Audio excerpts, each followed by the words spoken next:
And share the screen. And here we go. So to kick off class tonight, please join me in the book of 2 Chronicles, chapter 7.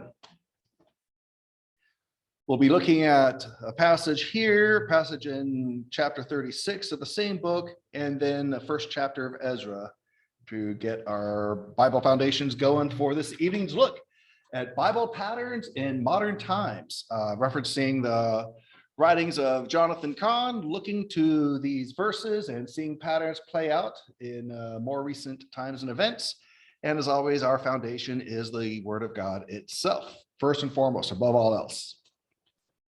So in 2 Chronicles, chapter 7, this is a time, Solomon's dedication of the temple, his prayer to God, and we're actually looking at God's response to Solomon's prayer, including referencing when the people stray and fall away and even get taken away and the opportunities for return. So in 2 Chronicles 7, let's look at two verses, 13 and 14. So 2 Chronicles 7, starting in verse 13, this is the Lord responding to Solomon. 2 Chronicles 7:13. If I shut up the heavens so that there is no rain, or if I command the locusts to devour the land, or if I send pestilence among my people, and my people who are called by my name humble themselves and pray and seek my face and turn from their wicked ways, then I will hear from heaven, will forgive their sin, and will heal their land. As we saw in earlier classes, this was the passage that President Lincoln was very much mindful of when he called for the National Day of Prayer. He actually set it up in the exact same pattern of the things laid out here, back on April 30th of 1863. So some observations Jonathan Cahn makes about this in verse 13, where it says, I shut up the heavens so there is no rain, command the locusts to devour the land, or send pestilence among my people. The last thing, that last event specified before the promise, is the coming of pestilence on the land. Other words for pestilence include plague or pandemic. So these are things that can happen before the next events unfold. And so looking to verse 14, this is God saying that he will respond to the heartfelt prayers. It's his call to this nation that was dedicated to him, but fell away from that. God's calling them when they find themselves in this situation, which after this moment with Solomon and between then and now, it certainly happened. So when the nation falls away, God's calling them to come back. And it's actually a call not just for those who've fallen away, but even for the righteous, even for the godly, to not get complacent, to make sure we're doing our part, to be a light, to be an example, to be an encouragement, to be pointing to the things of God, and even a warning, to be that Ezekiel watchman. And one of the observations he makes is that the kind of repentance that God is looking for is not where a calamity strikes and we go, oh dear Lord, help us, save us, and then we move on our merry way. No, that's very short attention span, and what God's looking for is something that's heartfelt, that's genuine, that's not just reaction to the needs of a moment. And so not just facing a calamity and just seeking comfort from that. And so those of us who are seeking God and striving to be of God, the warning for us is to watch out that we don't fall into apathy or complacency or compromising or omitting the things of God because it's convenient, falling into, have secret sins, withholding the life that we've got from others and not fulfilling that call to be the light. So God always has a starting place. It was Abraham and Israel before to be a light to the Gentiles. It's the New Testament church today in the community. We are actually to be, I like the analogy, we're to be like an embassy in the area. An embassy is foreign land. An embassy in a foreign territory is native soil in a foreign land. When I'm at the U.S. Embassy in Athens, I'm on U.S. soil in the nation of Greece. So this is God's soil in the foreign nation of the land around us. So I kind of like that picture. So let's go now to chapter 36. So that was back in 960 BC when Solomon was dedicating the temple. Now we're going to fast forward a few centuries to chapter 36, when Babylon destroys Jerusalem. In 2 Chronicles 36, we're now in 587 BC. 2 Chronicles 36, let's pick it up in verse 15. So here's the explanation of what happened and why. 2 Chronicles 36:15. The Lord, the God of their fathers, sent word to them again and again by his messengers, because he had compassion on his people and on his dwelling place. But they continually mocked the messengers of God, despised his words, and scoffed at his prophets, until the wrath of the Lord arose against his people, until there was no remedy. Therefore, he brought up against them the king of the Chaldeans, who slew their young men with the sword in the house of their sanctuary, and had no compassion on young man or virgin, old man or infirm. He gave them all into his hand. All the articles of the house of God, great and small, the treasures of the house of the Lord, the treasures of the king and of his officers, he brought them all to Babylon. Then they burned the house of God and broke down the wall of Jerusalem, and burned all its fortified buildings with fire, and destroyed all its valuable articles. Those who had escaped from the sword, he carried away to Babylon, and they were servants to him and to his sons until the rule of the kingdom of Persia, to fulfill the word of the Lord by the mouth of Jeremiah, until the land had enjoyed its Sabbaths.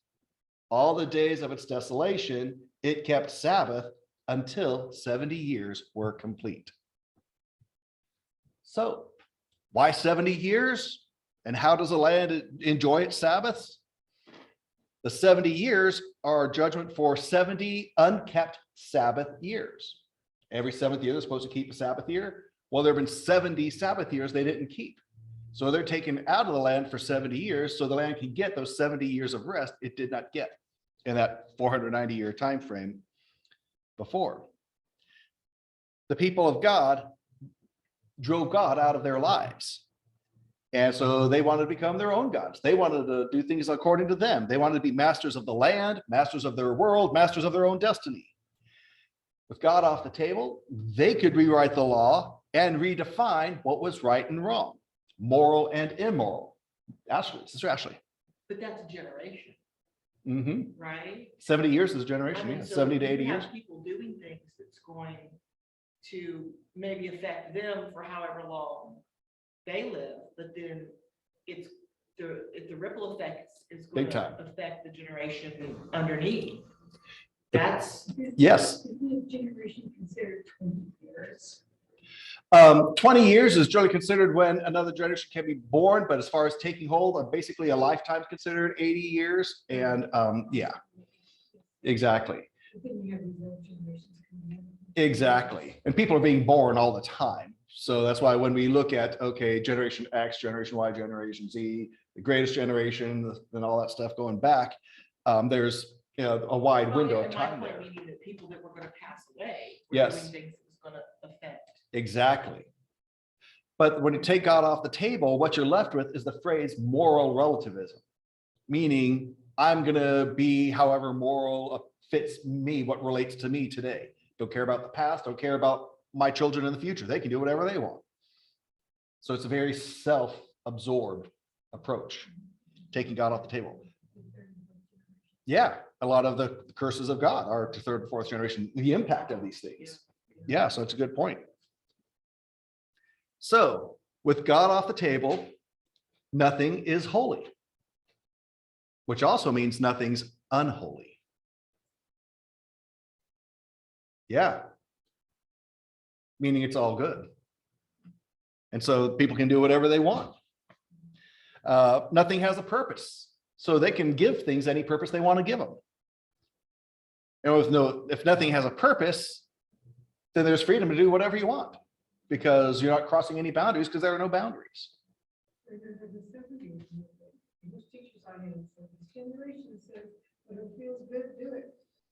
Do whatever feels good. And STDs were rampant. Yeah, it's the same thing. Yeah. Yeah. Feels good to it. Oh, yeah. And there are natural and spiritual consequences because that is a blatant defiance of godly value and dignity. It's basically elevating self at the expense of God and the expense of others. And even at the expense of who God made us to be. Honestly, yeah. So they could do whatever they want now with no boundaries, no purposes. They could do what they want with their land. They could do what they want with their lives, with each other, and with their children. And so we see they lifted up their children as sacrifices on the altars of foreign gods because it serves them and the kids don't matter. Yeah. And it's actually that last straw of the child sacrifice that brought the final judgment. It was initiated for the breaking of the Sabbath years, and it ends with them offering their sons and daughters in the fires of Baal and Moloch. And that brings about the destruction of the nation. So that's something God does not take lightly at all. But here's the thing. So for the land to rest and keep its Sabbaths, the Jewish people have to be taken off the land. For that to happen, the Babylonian Empire has to ascend on the world stage. For that to happen, the Assyrian Empire has to fall. Notice in verse 19, a quick point. It says they burned the house of God, broke down the wall of Jerusalem, burned its fortified buildings with fire, destroyed its valuable articles. The enemy makes a point of specifically attacking the nation's most prominent and majestic buildings. There's a reason we've been looking at these cathedrals and skyscrapers and these monuments of man, these impressive buildings that declare the glory of the society building them. Yeah, that's where we're going. 9/11 and the Twin Towers. Yeah. So now we fast forward to the year 539 BC, and the Sabbaths have now been kept. So once the land keeps its Sabbaths, the Babylonian captivity can come to an end. But for that to happen, another empire has to rise, Persia. So the Babylonian Empire happens to rise at the time the 70 years of the Sabbath years begins. Then when the 70 years of the Shemitah, the Sabbath years, are complete, Babylonian Empire falls. It falls because Persia rises. So the Persian Empire happens to rise at the same time those 70 years of Shemitah, come to their conclusion. So scriptures talk about God causing the rise and fall of nations. And here it is playing out in his timing. So with that, talking about Persia, led by Cyrus, flip over to probably just the next page, Ezra chapter 1. Just look at the first couple verses, verses 1 through 4. In fact, side note, the last couple verses of 2 Chronicles 36 are the exact same first verses of Ezra chapter 1. The verses are identical. Ezra is usually considered one of the compilers of Chronicles. So Ezra chapter 1, we're now in 539 BC. Read verses 1 through 4. Now in the first year of Cyrus, king of Persia, in order to fulfill the word of the Lord by the mouth of Jeremiah, the Lord stirred up the spirit of Cyrus, king of Persia, so that he sent a proclamation throughout all his kingdom, and also put it in writing, saying, "Thus says Cyrus, king of Persia, the Lord, the God of heaven, has given me all the kingdoms of the earth, and he has appointed me to build him a house in Jerusalem, which is in Judah. Whoever there is among you of all his people, may his God be with him. Let him go up to Jerusalem, which is in Judah, and rebuild the house of the Lord, the God of Israel. He is the God who is in Jerusalem. Every survivor, at whatever place he may live, let the men of that place support him with silver and gold, with goods and cattle, together with a freewill offering for the house of God, which is in Jerusalem." Wow. So this is a pretty powerful proclamation here by this secular king of the world, leader of Persia here. So a couple of thoughts on this. So this is the setting in which Cyrus issues a decree about the return of the Jewish people to their land. This happens in his first year. That will come up later. He doesn't just speak of the return of the people to the land, but their sovereignty over that holy city of Jerusalem specifically. declaring Jerusalem's part of and belonging to the people of Judah. He recognizes Jerusalem as the capital. And side note, Cyrus lives for 70 years. Cyrus is actually quite revered amongst the Jewish people for this, obviously so. He began a lot of his inscriptions by saying, "I am Cyrus," and then he'd say what he had to say. In fact, those words are engraved on his tomb, "I am Cyrus." So that was kind of like his intro.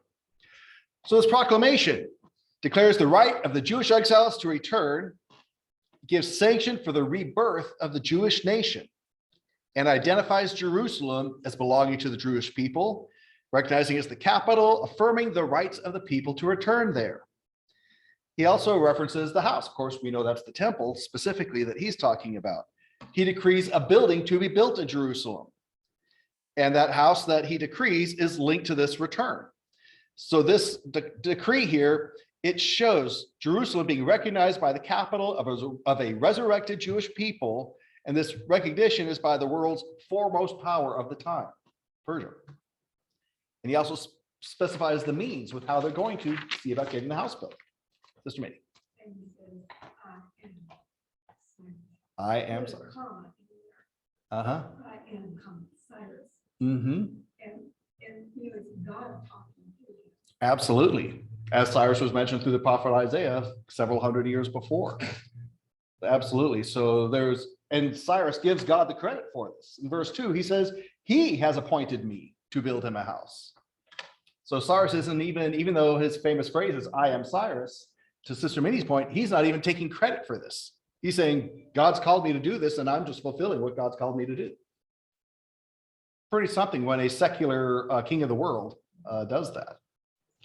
So those are scriptures I wanted to kick us off with today. So now let's fast forward to more modern times, specifically the year 1937. So let's see here. 127.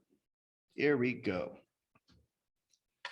So Monday, September 6th of 1937 is the start of the Sabbath year. Monday, September 6th, 1937, Sabbath year starts. So what happens in this Sabbath year? Well, Tuesday, September 7th, the very next day, Wall Street collapses. Now, remember, we had the stock market crash in 29, but then we recovered from, then the Great Depression in the Sabbath year, 1930 to 31. Then we slowly built up from there, never fully recovered, but slowly built up. Now, new Sabbath year, boom. Day 2 of the Sabbath year, bam, Wall Street collapses, and continues over the next 9 months. So America's manufacturing employment falls by a quarter, industrial output by a third, stock market by half, and profits by over 3/4. And by June of 38, we've got 4 million workers that have lost their jobs. Yeah. And this downturn continuing into 1938 brings the stock market and economy right back to the depths that haven't been seen since the Great Depression started. So here we go again. So we also have something brewing in 1938. By the way, there was something good that happened in that Sabbath year, 1938. One of our church members was born.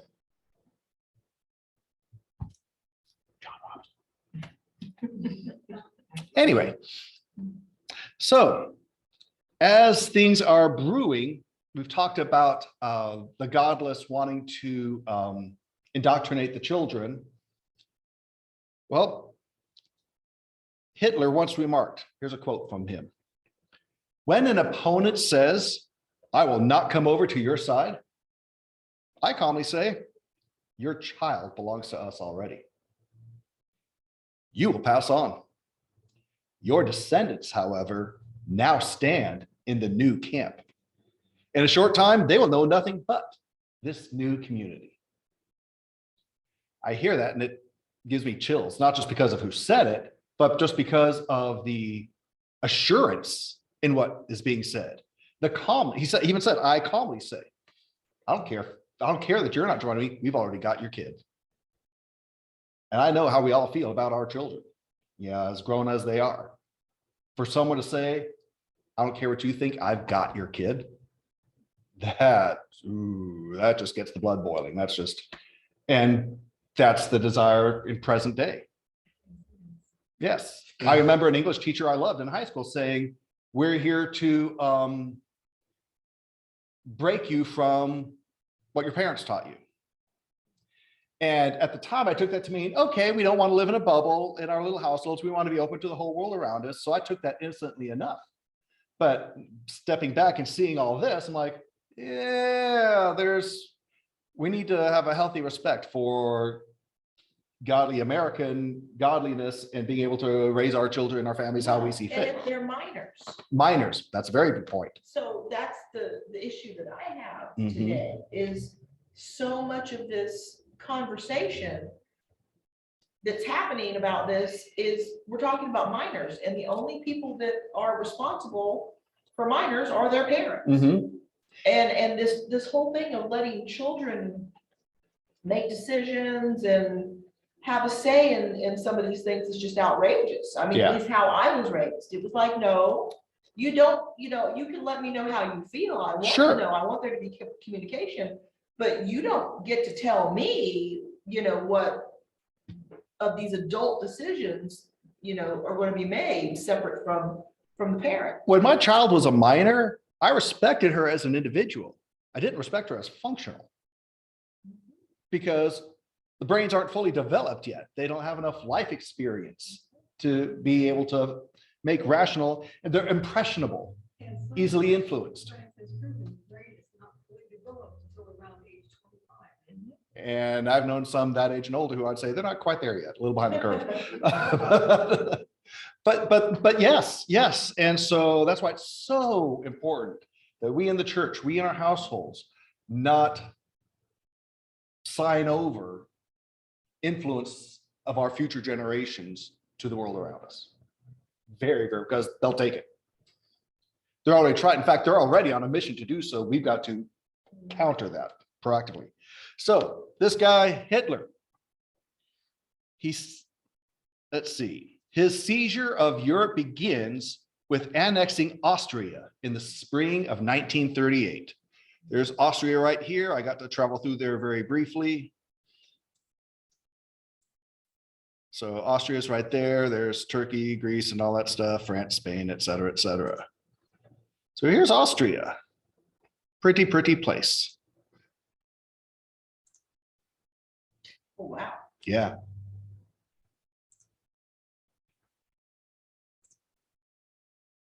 Wasn't our former governor from Austria? Yes. Schwarzenegger is Austrian. Sound of Music, they were Austria. Oh. Von Trapp family. Yeah. In fact, that was dealing with the whole Nazi overtaking of Austria.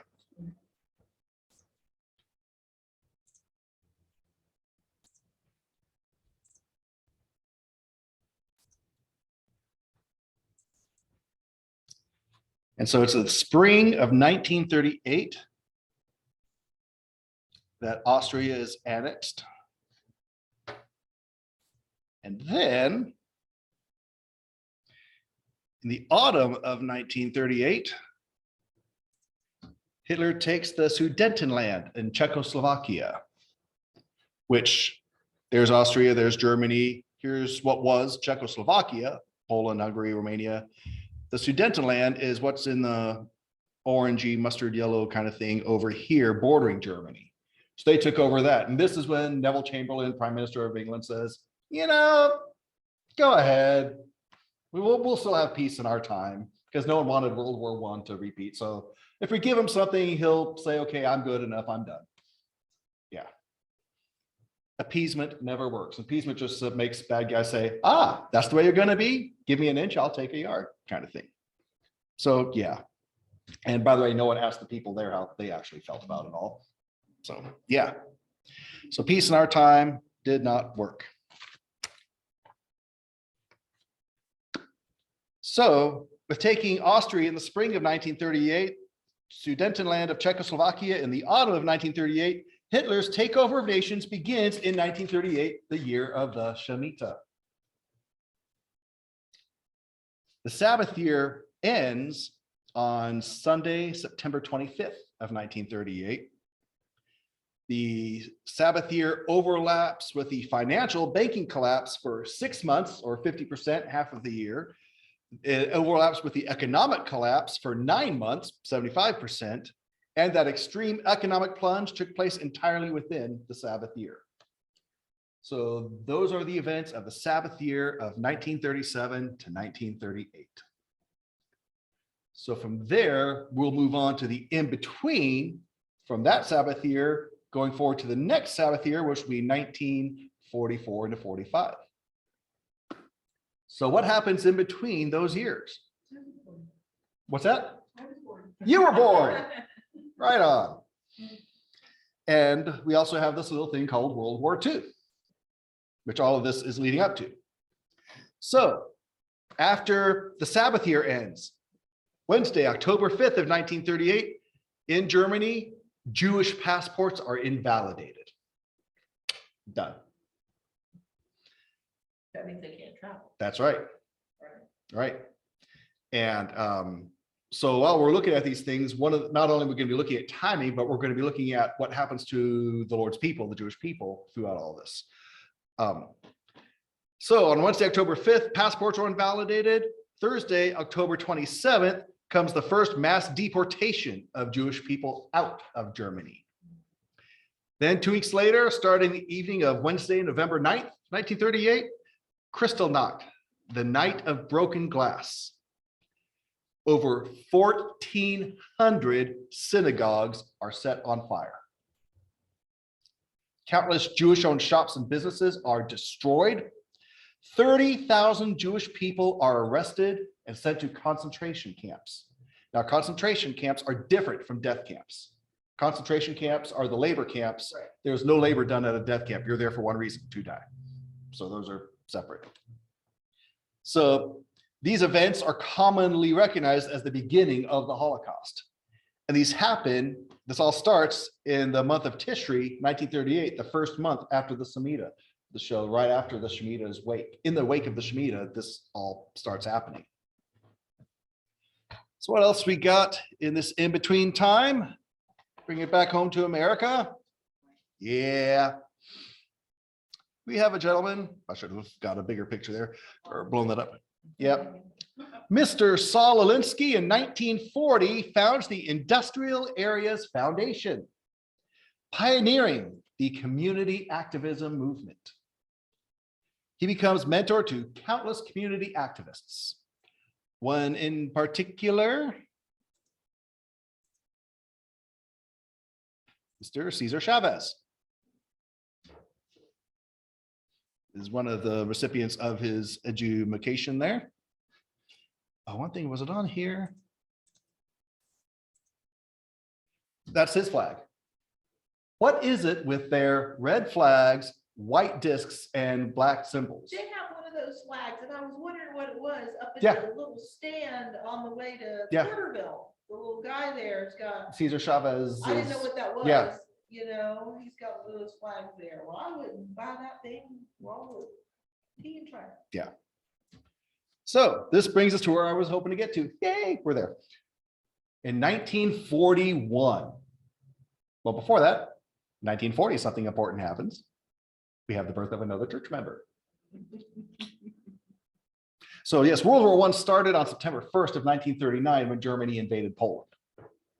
And then everyone started And declaring so war on this each is other. in between. In between the Sabbaths, Okay. Sabbath years. Okay. Yeah. So, and we're not in the war yet. Of course, Pearl Harbor hasn't happened yet. Right, right. So in 1941, American military spending quadruples, as does the size of America's military. 1940, our military personnel numbered under 500,000. By the end of 1941, the number is closer to 2 million. 1941 is the watershed year. That is the big year for America, that everything shifts. So one of the things taken up in 1941 is the building of the Pentagon. Everyone recognizes that. The great house for the War Department, the Pentagon. Now I'm going to say this with a straight face. The Pentagon was intended as a temporary answer to a temporary need.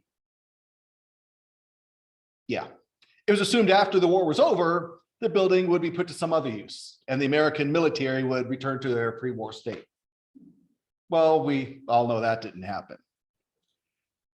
But this is one of the key points. America's military never returns to normalcy after this. The Pentagon becomes the permanent house of a new global power, us. The Pentagon becomes the most universally recognized symbol of American global military power. So 1941 being a groundbreaking year, the day the ground was broke on building the Pentagon was a big deal. It was a Thursday.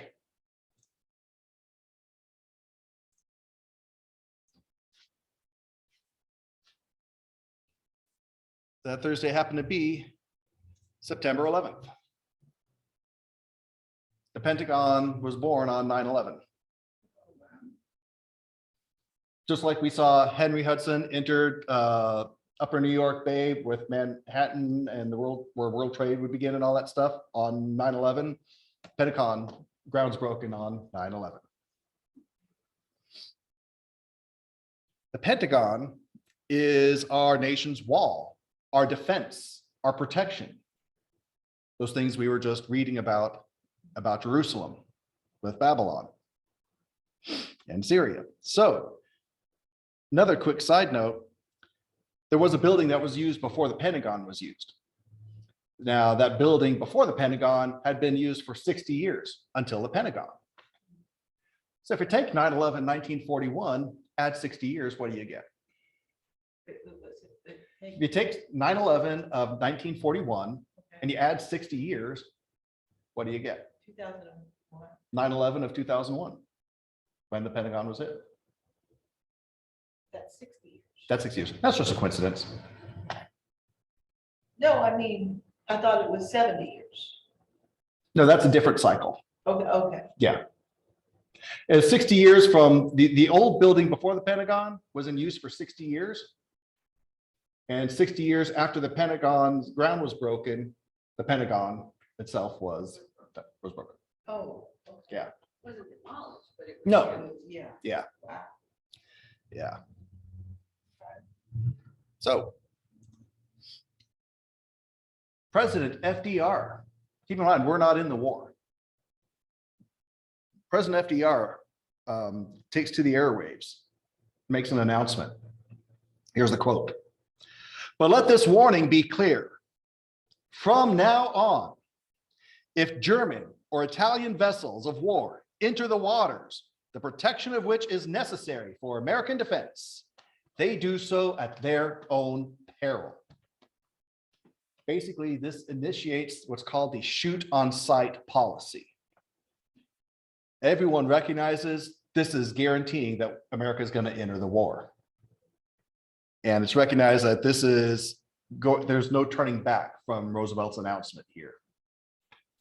In fact, papers and articles afterwards talk about how this was an unofficial declaration of war against Nazi Germany and fascist Italy. The duly elected president of the nation has now committed 132 million Americans to travel a road from which there is no turning. That's population at the time. They cannot afford to lose the war. Well, we haven't officially entered it yet, but the American people recognize there can be no turning back. So this is basically saying it's a done deal. When did the president make this announcement? It happened to be a Thursday in 1941, September 11th, the same day that ground was broken on the Pentagon. The two had nothing to do with each other. It just happened to work out that way. But how seriously was Roosevelt's announcement taken? Well, 2 days later, Saturday, September 13th, 1941, Germany's foreign minister, Joachim von Ribbentrop, sends word to Japan and says, hey guys, I'm paraphrasing, this announcement of FDR in America there, they're basically declaring open war on us Axis folks. Japan, you're one of us Axis power folks. So that means you. So you're in trouble. You're in danger here, buddy. So he begins to pressure Japan to attack America. Keeping in mind, Hitler was hoping to delay war with America himself until he'd finished dealing with the Soviet Union. Didn't want to fight on two fronts. Lessons learned from World War I. So they're trying to keep America otherwise occupied. Hey, Japan, why don't you go do something with them? Because they're threatening you. You better do something. So Germany puts the pressure on Japan to attack America, starting in September, October, November, December 7th, Pearl Harbor. So that's only 3 months before it actually happens. So Pearl Harbor happens on December 7th.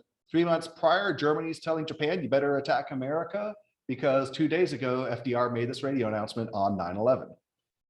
And that ushered in everything that came after it, with America entering World War II. So, winding down the in-between times between the Sabbath years, we know that, of course, Operation Overlord on D-Day, June of 1944, invasion, Normandy, all that stuff, great stuff there. Summer of 1944, something else happened shortly thereafter.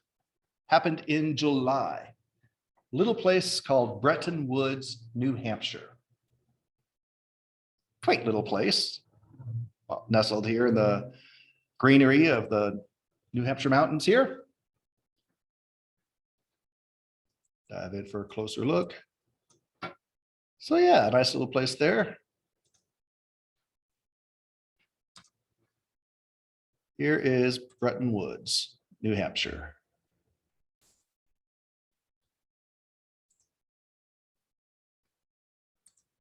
So what happens here? Yeah, actually kind of similar. So July of 1944, as they are anticipating the end of World War II, representatives of 44 nations, yeah, it happens to be 44 nations represented in 1944 here, they all come together here at Bretton Woods to lay the foundation for a new global economic order. You can replace the word global with world if you want. New world order. Based on the American dollar. And for the reconstruction of the national economies that will be devastated by the time the war is over. The answer they believe is we need to expand international trade. We want to promote world trade. And we want America to be the trade center of this new era. So this brings us into the new Sabbath year that starts on Monday, September 18th of 1944. So the Sabbath year, Shemitah, it brings about the transformation of economic and financial realms. What they do at Bretton Woods brings about the transformation of the global economic and financial order of things. From that, we get things like the World Bank and the International Monetary Fund, both of which I could do without.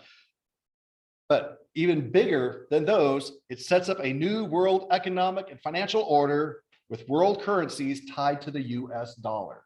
This is where that happens. So, as we go from here, in this new Sabbath year, we have an election, and FDR has a new vice president.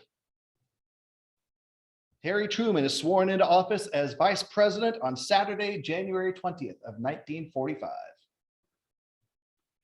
82 days later, FDR dies. So Truman got to be vice president for all of 82 days, and then he's sworn in as president on Thursday, April 12th.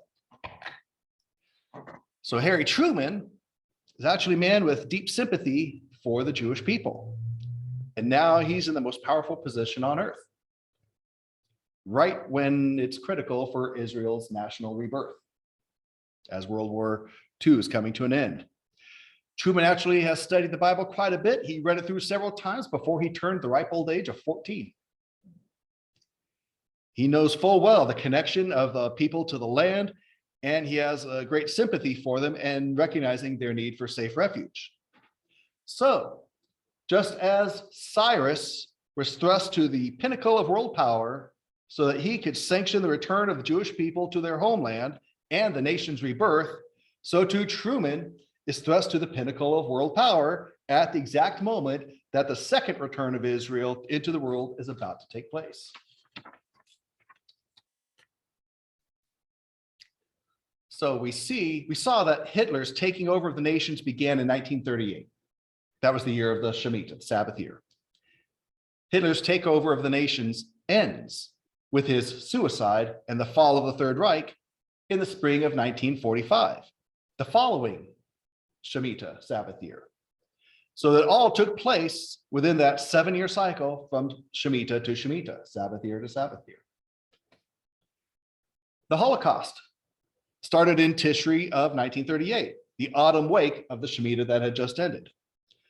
The Holocaust only ends with the collapse of the Nazi state and liberation of the death camps. Both take place in the spring of 1945, the year of the Shemitah. All took place within that 7-year cycle from Shemitah to Shemitah. In 1945, the year of the war's end and America's rise to superpower, a man named David Schultz, former governor of Florida, real estate developer, he first proposes the concept of a World Trade Center in Lower Manhattan near Wall Street to encourage trade and port activity in the city. This plan will be part of a series of projects to encourage world trade and solidify America's role in the New World Order. So the World Trade Center is conceived in 1945 when America is peaking at power here. That happens in the year of the Shemitah. So the wiping away of debt, ending of the Shemitah bring about new financial and economic beginning. Bretton Woods brings about new financial and economic beginning and a new order for the world. America is now the global base on which the whole world's economy and financial order will rest. It's planned in the summer of 1944 in the Shemitah's approach. It's ratified by the American Congress in the Shemitah's midst, summer of 1945, and then begins taking effect at the war's end in the wake of the Shemitah. But talking about the transfer of power, we'll close with this. Just as the Shemitah also brings about a collapse, Bretton Woods brings about a collapse. It brings about the end of the era of the British sterling reign in world trade, the collapse of the British Empire. Even though England won the war, they never recovered. A senior official of the Bank of England said that Bretton Woods was the greatest blow to Britain next to the war. And so, what was it? We'll pick this up next week. What was it about England? Because they were lifted up and they had the Balfour Declaration in 1917. We want to return for the Jews in their homeland. And so England was lifted up. What happened to where now England is replaced by America as far as world dominance and power? What happened, especially with their attitude towards the Jewish people? We're going to see that next class. So with that, any observations, thoughts, comments, questions on going from Sabbath year to Sabbath year, from the 1938 to the 1945 and World War II and all that happened between? So you kind of said though that all this stuff happens in Sabbath years, but then also because the Sabbath years aren't heated, right? I mean, because I'm thinking, well, I mean, World War II was about the Jews. I mean, well, part of it was. Mm-hmm. So this sounds terrible, but were they not doing what they were supposed to be doing? In order to have all that horrible stuff heaped upon them? I mean. Well, keep in mind, they lost what they had in the year 70 with the Roman Empire destroying Jerusalem. So they've been without for thousands of years. Oh, yeah, at the beginning of World War II, the Jews were already quite scattered. Right, the diaspora, the scattering. Well, I guess I'm trying to see cause and effect. Mm-hmm. because I just don't think anything justifies what happened Oh, no. during World War II.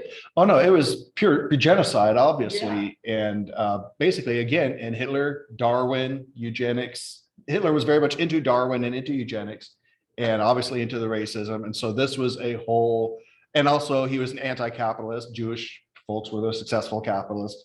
And so politics of envy and things like that. So, and disregard for the godly sanctity of life. All those things play in here. And so, even though Britain was on the opposite side of the war from Germany, we're going to see what happens with Britain and the Jews next week, to where this is one of the indicators of Britain's fall from grace in the eyes of God. Because remember the promise to Abraham, I will bless those who bless you. I will curse those who curse you. That's the cause and effect right there. Look no further than Genesis chapter 12. America's blessings, America's relationship with Israel. But they also didn't, I mean, they were scattered, so they didn't have like a central leader No, either, or a government, or anything like that to focus on. remember when, right, they didn't have a headquarters to go to. Yeah. Remember when I did the devotional on the Levites and mentioned how they didn't receive a tribal territory like the other tribes, but serving as priests, they were given cities throughout all the tribes so they could minister to all the tribes. The Jews didn't have a central land anymore. They were dispersed through all the different lands. You've heard of Russian Jews, you've heard of Polish Jews, you've heard of, Italian Jews, And so they were in all these different places, and they had opportunity to be a blessing in these places. And how often was it turned on its head and they were cursed and looked down upon and resented and attacked? I mean, it's just such a horrible thing. Yeah. Horrible. And that's why Jesus said, if they do it to me, they'll do it to you. If they persecute me, they'll persecute you. But do not fear, I've overcome the world, and greater is he that's within you than is in the world. That's why the lines have to be clear. And But then they also don't recognize Christ either. Yeah.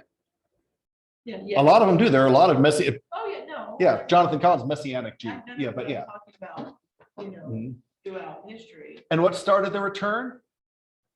The prayer meeting led by Messianic Jews.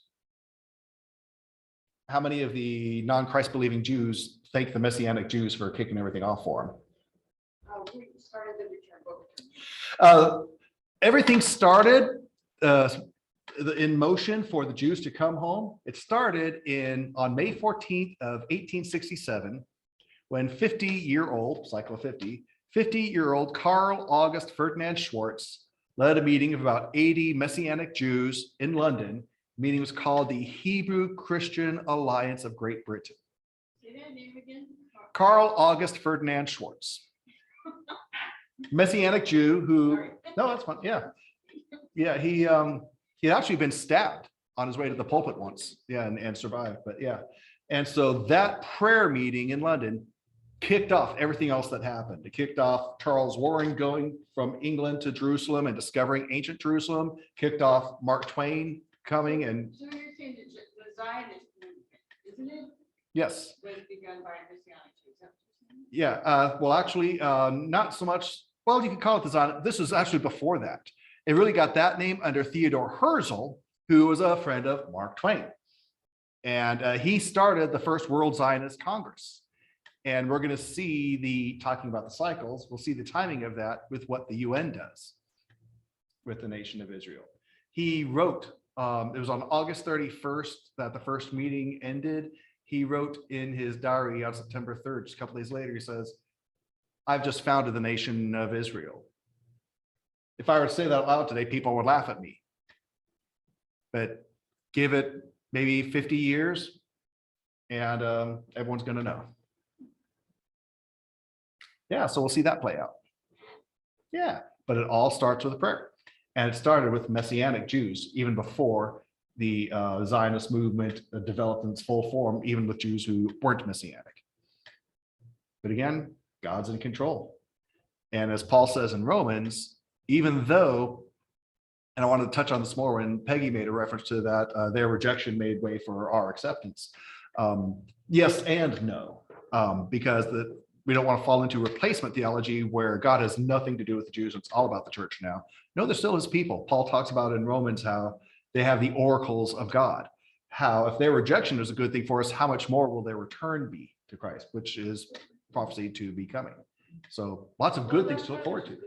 Yeah. All this stuff is happening because prophecy is being fulfilled, because there's a direction, there's an end point, which, ushers in the promise of the return of Christ. Yes, everything's going somewhere. Yeah. And finally, I'll leave you with this, our preview for tomorrow's movie, because I can.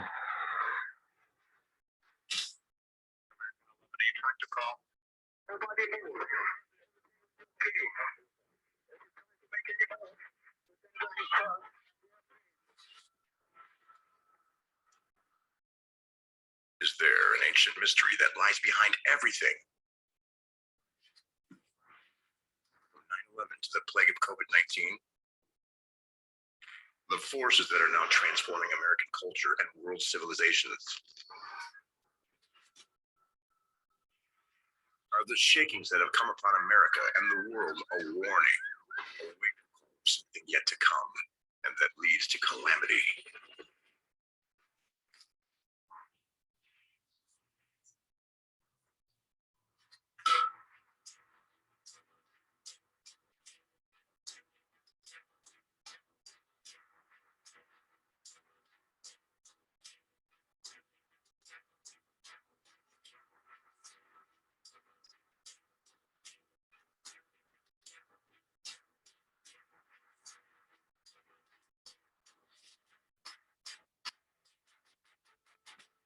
From New York Times bestselling author Jonathan Cahn comes an explosive and mind-blowing motion picture, The Harbingers of Things to Come.